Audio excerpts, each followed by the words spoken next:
ಕೇವಲ 30 ದಿನ ಕಾಯಿರಿ, ನಿಮ್ಮ ಜೀವನ ಬದಲಾಗುತ್ತದೆ. ನಿಮ್ಮ ಕನಸಿಗೆ ಮೀರಿದ ಐಷಾರಾಮಿ ಜೀವನ ಬರುತ್ತೆ. ಮಿಥುನ ರಾಶಿಯ ಮೇ ತಿಂಗಳ ಭವಿಷ್ಯ 2026.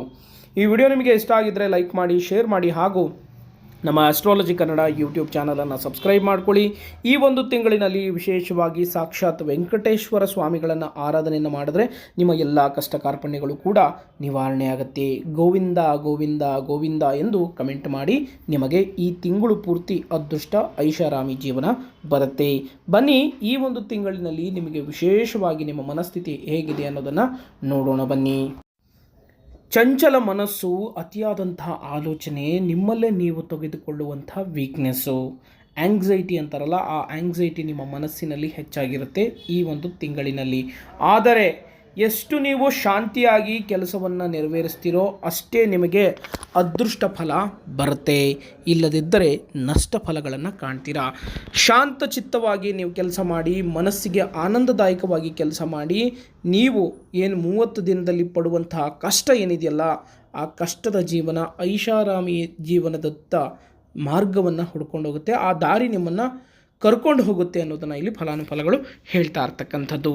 ಅದರಲ್ಲಿ ವಿಶೇಷವಾಗಿ ಮುಖ್ಯವಾಗಿ ನಿಮ್ಮ ಒಂದು ಉದ್ಯೋಗ ಕ್ಷೇತ್ರದಲ್ಲಿ ನೋಡಿ, ಈ ಒಂದು ತಿಂಗಳಿನಲ್ಲಿ ನಾನು ಆವಾಗಲೇ ಹೇಳ್ದಂಗೆ ಸ್ವಲ್ಪ ಸಾಕಷ್ಟು ಶಾಂತವಾಗಿರಬೇಕು. ನೋಡಿ, ಉದ್ಯೋಗದಲ್ಲಿ ಸಾಕಷ್ಟು ಕಿರಿಕಿರಿಗಳು, ಒತ್ತಡಗಳು ಕಂಡು ಬರಲಿದೆ ಮತ್ತು ಅನಗತ್ಯವಾದಂಥ ಓಡಾಟ, ಶ್ರಮಕ್ಕೆ ತಕ್ಕಂತಹ ಪ್ರತಿಫಲ ದೊರೆಯುವುದು ಮತ್ತು ಸ್ವಲ್ಪ ಬೇಸರವೂ ಕೂಡ ಆಗುವಂಥ ಸಾಧ್ಯತೆ ಇದೆ ನಿಮ್ಮ ಒಂದು ಹಿರಿಯ ಅಧಿಕಾರಿಗಳ ಮೇಲೆ. ಆದರೆ ಈ 30 ತಿಂಗಳು ನಿಮಗೆ ಬಹಳಷ್ಟು ನಿಮಗೆ ಪರೀಕ್ಷೆಯನ್ನು ಮಾಡುವಂಥ ಒಂದು ತಿಂಗಳು ಅಂತ ಹೇಳಿದ್ರು ಕೂಡ ತಪ್ಪಾಗಲಿಕ್ಕಿಲ್ಲ.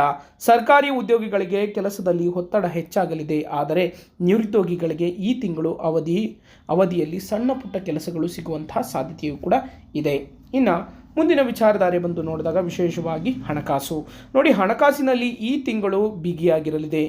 ಸ್ವಲ್ಪ ಧನ ವ್ಯಯ ಮತ್ತು ಖರ್ಚು ಕೂಡ ಹೆಚ್ಚಾಗುವಂಥ ಸಾಧ್ಯತೆಯೂ ಕೂಡ ಇದೆ ಮತ್ತು ಹಣಕಾಸಿನ ಲಾಭ ಬಂದಂತಹ ಒಂದು ಸಂದರ್ಭದಲ್ಲೂ ಕೂಡ ನಷ್ಟವನ್ನು ಕೂಡ ಎದುರಿಸಬೇಕಾದಂತಹ ಸಂದರ್ಭವೂ ಕೂಡ ಬರುವಂತಹ ಸಾಧ್ಯತೆ ಇದೆ. ಆರ್ಥಿಕವಾಗಿ ವ್ಯವಹಾರಗಳಲ್ಲಿ ಯಾರನ್ನೂ ಕೂಡ ಅತಿಯಾಗಿ ನಂಬಬೇಡಿ. ನಂಬಿದರೆ ನಿಮ್ಮ ಒಂದು ಗುಂಡಿಯನ್ನು ನೀವೇ ತೋಡಿಕೊಂಡು ನಿಮಗೆ ನೀವೇ ಕಷ್ಟಗಳನ್ನು ಎದುರಿಸುವಂತಹ ಸಾಧ್ಯತೆಯೂ ಕೂಡ ಇದೆ. ನಿಮ್ಮ ಬುದ್ಧಿ ಚಾತುರ್ಯವನ್ನು ಎಷ್ಟು ಪ್ರಮಾಣದಲ್ಲಿ ನೀವು ಉಪಯೋಗಿಸ್ಕೋತೀರೋ ಅಷ್ಟೇ ಪ್ರಮಾಣದಲ್ಲಿ ನಿಮಗೆ ಲಾಭವಿದೆ. ಆದಷ್ಟು ಈ 30 ತಿಂಗಳು ಭಾಳಷ್ಟು ಎಚ್ಚರಿಕೆಯಿಂದ ವ್ಯವಹಾರವನ್ನು ಮಾಡೋದು ಉತ್ತಮ ಅನ್ನೋದನ್ನು ಇಲ್ಲಿ ಫಲಾನುಫಲಗಳು ಹೇಳ್ತಾ ಇರ್ತಕ್ಕಂಥದ್ದು. ಇನ್ನು ನಿಮ್ಮ ಒಂದು ವ್ಯಾಪಾರದ ಸ್ಥಳದಲ್ಲಿ ನೋಡಿ, ವ್ಯಾಪಾರಸ್ಥರಿಗೆ ಅಭಿವೃದ್ಧಿ ಮತ್ತು ಸ್ವಲ್ಪ ಕುಂಠಿತವಾಗಬಹುದು. ಇದರಿಂದ ಮನಸ್ಸಿಗೆ ಸ್ವಲ್ಪ ಕೊರಗುಂಟಾಗುವಂಥ ಸಾಧ್ಯತೆಯೂ ಕೂಡ ಇದೆ. ಆದಷ್ಟು ಸ್ವಲ್ಪ ನೆಮ್ಮದಿಯಾಗಿ ಶಾಂತಿಯಾಗಿರಿ. ಆದರೆ ಈ 30 ತಿಂಗಳು ಏನು ಮಾಡ್ತಿರ್ತೀರಪ್ಪ ಅಂತ ಹೇಳಿದ್ರೆ ಹೊಸ ಕೆಲಸನ ಹುಡುಕ್ತಾನೆ ಇದೆ. ನಷ್ಟ ಇದೆ ಅಂತ ಹೇಳಿ ನೀವು ತಲೆ ಮೇಲೆ ಕೈ ಇಟ್ಕೊಂಡು ಕುಳಿತುಕೊಳ್ಳಕ್ಕೆ ಹೋಗಬೇಡಿ. ಆದರೆ ಈ 30 ತಿಂಗಳು ಕಳೆದ ನಂತರ ನೀವೇನು ಕಳ್ಕೊಂಡಿರ್ತೀರಲ್ಲ ಅದನ್ನೆಲ್ಲ ಒಂದೇ ದಿನದಲ್ಲಿ ಪಡೆದುಕೊಳ್ಳುವಂತಹ ಸಾಧ್ಯತೆಯೂ ಕೂಡ ಇದೆ. ಅದರಲ್ಲೂ ಕೂಡ ವಿಶೇಷವಾಗಿ ನೀವು ಒಂದು ಕೃಷಿ ಚಟುವಟಿಕೆಯಲ್ಲಿರ್ತಕ್ಕಂಥವರಿಗೆ ಲಾಭದಾಯಕವಾಗಿದೆ ಮತ್ತು ಇನ್ನು ವಿಶೇಷವಾಗಿ ಸಣ್ಣ ಪುಟ್ಟ ವ್ಯಾಪಾರವನ್ನು ಮಾಡ್ತಾ ಇರ್ತಕ್ಕಂಥ ವ್ಯಕ್ತಿಗಳಿಗೆ, ಅಂದರೆ ಕಬ್ಬಿಣಕ್ಕೆ ಸಂಬಂಧಪಟ್ಟಿದ್ದು ಅಥವಾ ತಾಮ್ರಕ್ಕೆ ಸಂಬಂಧಪಟ್ಟಿದ್ದು ಏನಾದರೂ ಮೆಟಲ್ಗೆ ಸಂಬಂಧಪಟ್ಟಂತಹ ವ್ಯಾಪಾರಸ್ಥರಾಗಿದ್ದರೆ ಅಂಥವರಿಗೆ ಸ್ವಲ್ಪ ಲಾಭವಿದೆ ಅನ್ನೋದನ್ನು ಇಲ್ಲಿ ಫಲಾನುಫಲಗಳು ಹೇಳ್ತಾ ಇರ್ತಕ್ಕಂಥದ್ದು. ಇನ್ನು ಆಸ್ತಿ ವಿಚಾರಕ್ಕೆ ಸಂಬಂಧಿಸಪಟ್ಟಂಗೆ ನಿಮ್ಮ ಒಂದು ವ್ಯವಹಾರದಲ್ಲಿ ಸ್ವಲ್ಪ ಏನಾದರೂ ತೊಂದರೆಗಳಿದ್ದರೆ, ಅದು ನಿಮ್ಮ ಒಂದು ಬಿಸ್ನೆಸ್ಗೂ ರಿಲೇಟೆಡ್ ಆಗಿದ್ದರೆ ಸ್ವಲ್ಪ ಎಚ್ಚರಿಕೆಯಿಂದ ಇರಿ. ಯಾಕೆಂದರೆ ಯಾವುದೋ ಒಂದು ಬಿಸ್ನೆಸ್ನ ಮಾಡಬೇಕು ಅಂತ ಹೇಳಿ ಒಂದು ಜಾಗವನ್ನು ತೆಗೆದುಕೊಂಡಿರ್ತೀರ, ಅಲ್ಲಿ ಸ್ವಲ್ಪ ವ್ಯಾಜ್ಯಗಳು ಬರುವಂತಹ ಸಾಧ್ಯತೆ ಇದೆ. ಆದಷ್ಟು ಸ್ವಲ್ಪ ಯಾವುದೇ ಕರಾರಿಗೆ ಸಹಿಯನ್ನು ಹಾಕಬೇಕಾದ್ರೆ ಸಂಪೂರ್ಣವಾಗಿ ಪರಿಶೀಲನೆಯನ್ನು ಮಾಡಿ ನೀವು ಆ ಕರಾರಿಗೆ ಸಹಿಯನ್ನು ಹಾಕಿ ಅನ್ನೋದನ್ನು ಫಲಾನುಫಲಗಳು ಹೇಳ್ತಾ ಇರ್ತಕ್ಕಂಥದ್ದು. ಇನ್ನು ಲೇವಾದೇವಿ ವ್ಯವಹಾರಸ್ಥರು ಸ್ವಲ್ಪ ಜಾಗೃತರಾಗಿರಬೇಕು. ನೀವು ಜಾಗೃತರಾಗಿಲ್ಲಪ್ಪ ಅಂತ ಹೇಳಿದ್ರೆ ನಿಮಗೆ 100% ಕೊಟ್ಟಂತಹ ಹಣ ಬರೋದಿಲ್ಲ. ಹಾಗಾಗಿ ಅವರಿಗೆ ನಾನು ಆವಾಗಲೇ ಹೇಳಿದಂಗೆ ಕಾಗದವನ್ನು ಮಾಡಿಕೊಂಡು ಒಂದು ಕಾನೂನಿನ ಸಂಬಂಧಪಟ್ಟಂತಹ ಕೆಲವೊಂದು ಏನು ಪ್ರೋಸೆಸ್ ಇದೆ ಅದರ ಪ್ರಕಾರ ಮಾಡ್ತಾ ಹೋದರೆ ನಿಮಗೆ ಸಾಕಷ್ಟು ರೀತಿಯಾದಂಥ ಲಾಭವನ್ನು ಕಾಣುವಂಥ ಸಾಧ್ಯತೆಯೂ ಕೂಡ ಇದೆ ಅನ್ನೋದನ್ನು ಇಲ್ಲಿ ಫಲಾನುಫಲಗಳು ಹೇಳ್ತಾ ಇರ್ತಕ್ಕಂಥದ್ದು.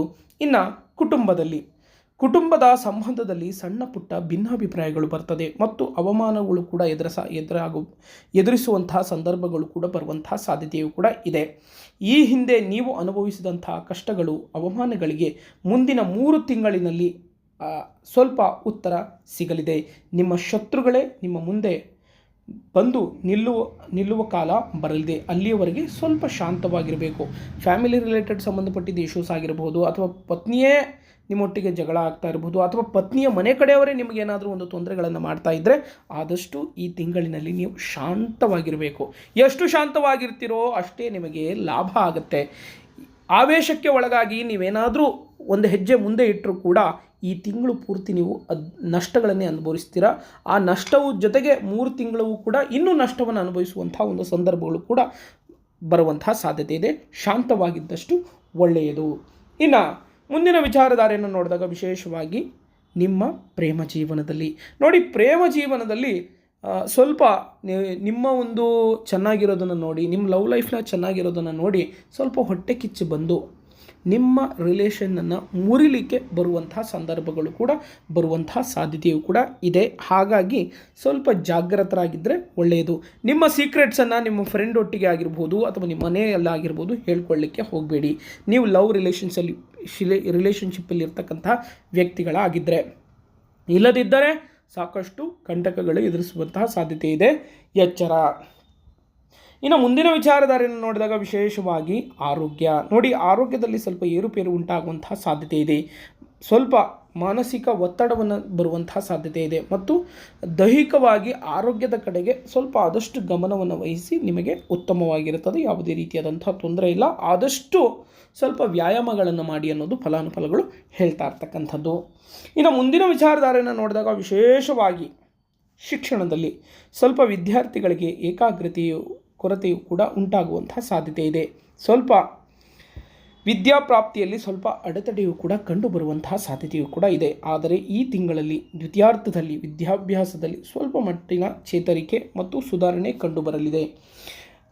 ಒಟ್ಟಾರೆಯಾಗಿ ಹೇಳೋದಾದರೆ ಶಿಕ್ಷಣದಲ್ಲಿ ಲಾಭವಿದೆ. ಸ್ವಲ್ಪ ಕುಂಠಿತಗೊಳ್ಳುವಂತಹ ಸಾಧ್ಯತೆ ಇದೆ. ಸ್ವಲ್ಪ ಈ 30 ದಿನ ಸ್ವಲ್ಪ ಎಚ್ಚರಿಕೆಯಿಂದ ಇರಬೇಕು ಅನ್ನೋದು ಫಲಾನುಫಲಗಳು ಹೇಳ್ತಾ ಇರ್ತಕ್ಕಂಥದ್ದು. ಆದಷ್ಟು ನೀವು ಪ್ರಾಣಿ ಪಕ್ಷಿಗಳಿಗೆ ನೀರನ್ನು ಕೊಡೋದ್ರಿಂದ ನಿಮ್ಮ ಮನಸ್ಸಿಗೆ ಶಾಂತಿ ಸಿಗುತ್ತೆ. ಬಂದಂತಹ ದರಿದ್ರಗಳೆಲ್ಲ ದೂರ ಆಗುತ್ತೆ. ಕಪ್ಪು ನಾಯಿಗೆ ಅಥವಾ ಯಾವುದಾದ್ರೂ ಒಂದು ಶ್ವಾನಕ್ಕೆ ನಿಮ್ಮ ಕೈಲಾದಂಥ ಒಂದು ರೊಟ್ಟಿಯನ್ನು ಕೊಡಿ. ಓಕೆನಾ? ನಿಮ್ಮ ಕೈಲಾದಂಥ ಒಂದು ರೊಟ್ಟಿಯನ್ನು ಕೊಟ್ಟರೆ ನಿಮ್ಮ ದಾಂಪತ್ಯ ಜೀವನದ ಸಮಸ್ಯೆ ದೂರ ಆಗುತ್ತೆ. ನಿಮ್ಮ ವ್ಯಾಪಾರದಲ್ಲಿ ನಡೀತಾ ಇರತಕ್ಕಂಥ ಎಲ್ಲ ಕಷ್ಟಗಳೆಲ್ಲವೂ ಕೂಡ ದೂರವಾಗುತ್ತೆ. ಮತ್ತು ವಿಶೇಷವಾಗಿ ಪ್ರಾಣಿ ಪಕ್ಷಿಗಳಿಗೆ ನೀರನ್ನು ಕೊಡಿ. ನಿಮಗೆ ಸಂಪೂರ್ಣವಾಗಿ ಶುಭವಾಗುತ್ತೆ. ಏನೇ ಕಷ್ಟ ಬಂದರೂ ಕೂಡ ಮನಸ್ಸಿನಲ್ಲಿ 11 ಬಾರಿ ಗೋವಿಂದ ಗೋವಿಂದ ಗೋವಿಂದ ಗೋವಿಂದ ಅಂತ ಹೇಳ್ಕೊಳ್ಳಿ. ಈ ತಿಂಗಳು ನಿಮಗೆ ಅದೃಷ್ಟ ಬರುತ್ತೆ. ನಿಮ್ಮ ಒಂದು ಈ ಒಂದು ಅಂಜನ ಶಾಸ್ತ್ರದಲ್ಲಿ ನಿಮಗೆ ಒಂದು ದರಿದ್ರತನ ಅಥವಾ ಏನೋ ಒಂದು ದೊಡ್ಡ ಕಂಟಕ ಇದೆ ಅಂತ ಅನ್ನಿಸಿದ್ರೂ ಕಷ್ಟ ಬಂದಾಗ ಗೋವಿಂದ ಗೋವಿಂದ ಅಂತ 11 ಬಾರಿ ಹೇಳ್ಕೊಳ್ಳಿ ಸಾಕು. ನಿಮ್ಮ ಎಲ್ಲ ಕಷ್ಟಗಳು ಕೂಡ ಅವತ್ತಿನ 2 ದಿನಕ್ಕೆ ಅದು ಪರಿಹಾರ ಆಗುತ್ತೆ.